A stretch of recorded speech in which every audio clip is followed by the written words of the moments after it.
स्वागत है आप सभी का फिर से एक नए वीडियो में। आज के इस वीडियो में हम बात करेंगे class 7 science nutrition in plant chapter first का पार्ट 2 में। आज हम स्टडी करेंगे प्लांट अपना फूड कैसे बनाता है, फोटोसिंथेसिस क्या होता है, फोटोसिंथेसिस का मैकेनिज्म क्या होता है, क्या रोल होता है फोटोसिंथेसिस की प्रोसेस में वाटर का, कार्बन डाइऑक्साइड, क्लोरोफिल का, और एंड प्रोडक्ट क्या बनता है फोटोसिंथेसिस की प्रोसेस में। और साथ ही में वीडियो के अंत में बात करेंगे कि प्लांट कार्बोहाइड्रेट तो फोटोसिंथेसिस से बनाता है, क्या प्रोटीन बनाने की प्रोसेस भी वो फोटोसिंथेसिस से करता है, या प्रोटीन का फॉर्मेशन प्लांट में कैसे होता है। तो आप हैं अपने YouTube चैनल बायो पॉइंट पे, चैनल को सब्सक्राइब करके बेल आइकॉन को जरूर प्रेस करिएगा। हम ऐसे ही वीडियोस लगातार आपके लिए लेकर के आते रहते हैं। फोटोसिंथेसिस इन प्लांट, फोटोसिंथेसिस दो वर्ड से मिलकर के बना है। पहला वर्ड है फोटो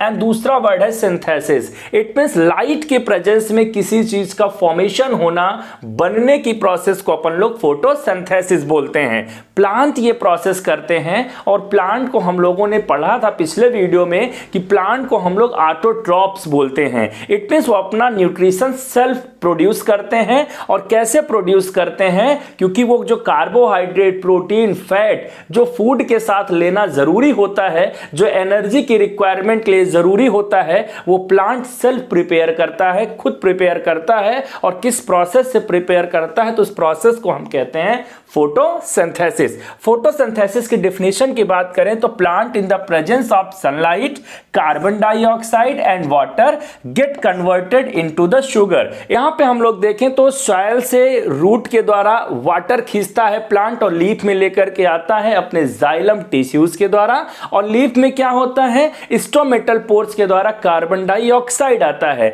और जो प्लेस होगा फोटोसिंथेसिस का वो लीफ होगा। इट मींस अगर हम लोग प्लेस की बात करें तो green part of plant leaves में जो है क्या होता है, मेनली फोटोसिंथेसिस की प्रोसेस होती है। लीफ के अंदर जो सेल्स होते हैं उनको मेसोफिल सेल्स बोलते हैं। उन सेल्स में एक सेल ऑर्गेनेल होता है जिसको क्लोरोप्लास्ट बोलते हैं। और क्लोरोप्लास्ट को हम लोग किचन ऑफ द सेल बोलते हैं, किचन ऑफ द प्लांट बोलते हैं। और यहां पे क्या होता है फोटोसिंथेसिस की प्रोसेस, यहां लीफ में प्रेजेंट सेल के अंदर क्लोरोप्लास्ट के अंदर होती है।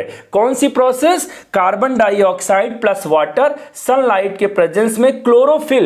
यहां पे आप ध्यान रखिएगा, बहुत कंफ्यूजन होता है। ये जो लीफ होता है वो ग्रीन कलर का होता है क्योंकि उसके पास क्या होता है, क्लोरोफिल होता है। क्लोरोफिल करता क्या है, क्लोरोफिल सन की लाइट को ट्रैप करता है, सन की लाइट को अट्रैक्ट करता है, खींचता है। और जब खींचता है तो क्या होता है, सनलाइट की मदद से कार्बन डाइऑक्साइड एंड वाटर को रिएक्ट करके ग्लूकोज, ऑक्सीजन और वाटर का फॉर्मेशन होता है। और ओवरऑल ये जो प्रोसेस है ये फोटोसिंथेसिस कही जाती है। अगर हम लोग प्लेस की बात करें तो green part of a plant leaves वगैरह में। रॉ मटेरियल की बात करें तो वाटर, क्लोरोफिल, लाइट, CO2 ये इसके रॉ मटेरियल्स है जिसका वो यूटिलाइजेशन करता है, जिसका वो यूज करता है। इन प्रोडक्ट की बात करें तो ग्लूकोज, ऑक्सीजन एंड वाटर का क्या होता है, फॉर्मेशन होता है। चलिए अब समझते हैं फोटोसिंथेसिस के लिए जो रॉ मटेरियल्स हैं वो प्लांट में कैसे आएंगे और उनका क्या रोल है। यहां पे बात करें वाटर का तो वाटर सॉइल से आएगा। आप देख रहे हैं सॉइल से कहां पे आएगा, रूट में। और रूट में क्या होता है, रूट हेयर्स होते हैं।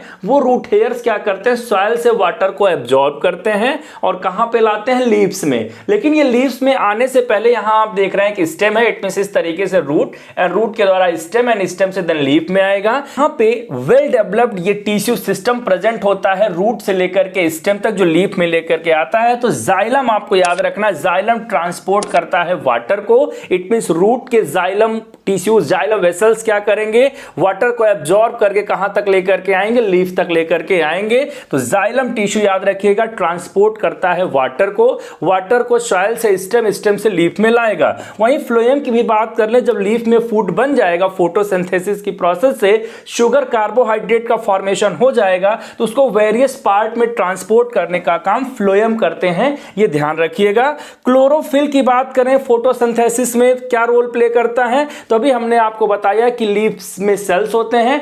सेल्स में एक सेल ऑर्गेनेल होता है जिसको क्लोरोप्लास्ट बोलते हैं। आप डायग्राम डायग्राम देख रहे होंगे, क्लोरोप्लास्ट क्या करता है, एब्जॉर्ब करता है सन की लाइट को। जैसा आप यहां पे देख रहे हैं, क्लोरोप्लास्ट सन की लाइट को एब्जॉर्ब करता है, प्लांट को ग्रीन कलर देने के लिए भी लीफ को रिस्पॉन्सिबल होता है। और यहां पे कार्बन डाइऑक्साइड की बात करें तो यहां लीफ में एक टाइनी पोर्स प्रेजेंट होंगे, उन टाइनी पोर्स को हम स्टोमेटा बोलते हैं। स्टोमेटा क्या करता है, स्टोमेटा यहां पे गैसियस एक्सचेंज के लिए रिस्पॉन्सिबल होता है, कार्बन डाइऑक्साइड को इन करेगा एंड ऑक्सीजन को आउट करेगा ड्यूरिंग फोटोसिंथेसिस। ये ध्यान रखिएगा, फोटोसिंथेसिस के समय ये सिचुएशन रहेगा कि कार्बन डाइऑक्साइड इन होगा, ऑक्सीजन क्या होगा, आउट। और इसी स्टोमेटल पोर्स के द्वारा क्या होगा, वाटर भी इवोपरेट होगा। इट मींस अगर ये जाइलम यहां से रूट से वाटर को खींच करके ला पा रहा है लीफ में, तो क्यों ला पा रहा है, स्टोमेटल पोर्स का इसमें बहुत बड़ा रोल है कि जैसे सन की लाइट पड़ती है तो स्टोमेटल पोर्स ओपन हो जाते हैं और वाटर यहां पे ट्रांसपोर्ट हो जाता है, बाहर इवोपरेट हो जाता है,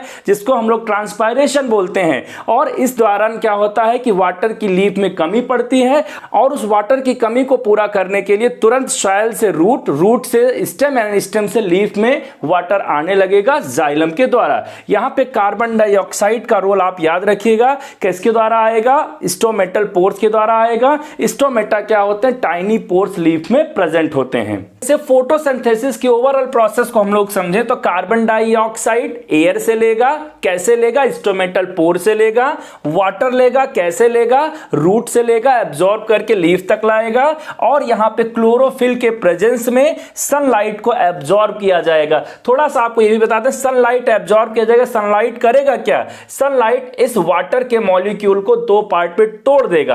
किस पार्ट में तोड़ देगा, HNO में तोड़ देगा, हाइड्रोजन एंड ऑक्सीजन में तोड़ देगा। और यहां पे लाइट रिएक्शन इसको हम लोग बोलते हैं, आप थोड़ा बहुत समझते रहिए, आगे चल करके आपको बहुत अच्छे से इसको स्टडी करना है। तो सनलाइट के प्रेजेंस में वाटर के मॉलिक्यूल को हाइड्रोजन और ऑक्सीजन में तोड़ दिया जाएगा। और यहां पे हम लोग देख रहे हैं कि ग्लूकोज का फॉर्मेशन हो रहा है। ग्लूकोज का फॉर्मेशन कैसे हो रहा है, इसमें हम लोग देख रहे हैं कार्बन है, हाइड्रोजन है, ऑक्सीजन है, तीन चीजें हैं। तो कार्बन डाइऑक्साइड से ये कार्बन निकल के आ गया, ये डार्क रिएक्शन, इट मींस इस वाली प्रोसेस को, कार्बन डाइऑक्साइड को यूज करने के लिए, जिसको हम आगे पढ़ेंगे, फिक्सेशन ऑफ CO2 करने के लिए लाइट की जरूरत नहीं होती है। तो फोटोसिंथेसिस की प्रोसेस दो स्टेप में होती है, एक होता है लाइट रिएक्शन और एक होता है डार्क रिएक्शन। डार्क रिएक्शन में क्या होता है, कार्बन डाइऑक्साइड को फिक्स किया जाता है, क्योंकि आप यहां पे देख रहे हैं कार्बन हाइड्रोजन ऑक्सीजन से मिलकर के ग्लूकोज बनता है, और यहां पे ऑक्सीजन बन गया एंड ऑक्सीजन बन गया, यहां पे क्या बन गया, वाटर बन गया। तो इस तरीके से क्या होता है, ओवरऑल फोटोसिंथेसिस की प्रोसेस में कार्बन डाइऑक्साइड H2O को यूज करके ग्लूकोज बनाया जाता है, ऑक्सीजन रिलीज होता है और वाटर यहां पे फॉर्म होता है। ओवरऑल ये फोटोसिंथेसिस की प्रोसेस है। अब नेक्स्ट वीडियो में हम लोग बात करेंगे कि यहां पे आप देख रहे हैं कि ग्लूकोज का फॉर्मेशन तो हो रहा है, प्रोटीन का फॉर्मेशन कैसे होता है प्लांट में, क्या फोटोसिंथेसिस की प्रोसेस से होता है या कोई और मैकेनिज्म होता है। तब तक के लिए चैनल को सब्सक्राइब करके बेल आइकन को जरूर प्रेस करिएगा। वीडियो में अंत तक बने रहने के लिए आप सभी का हृदय से धन्यवाद।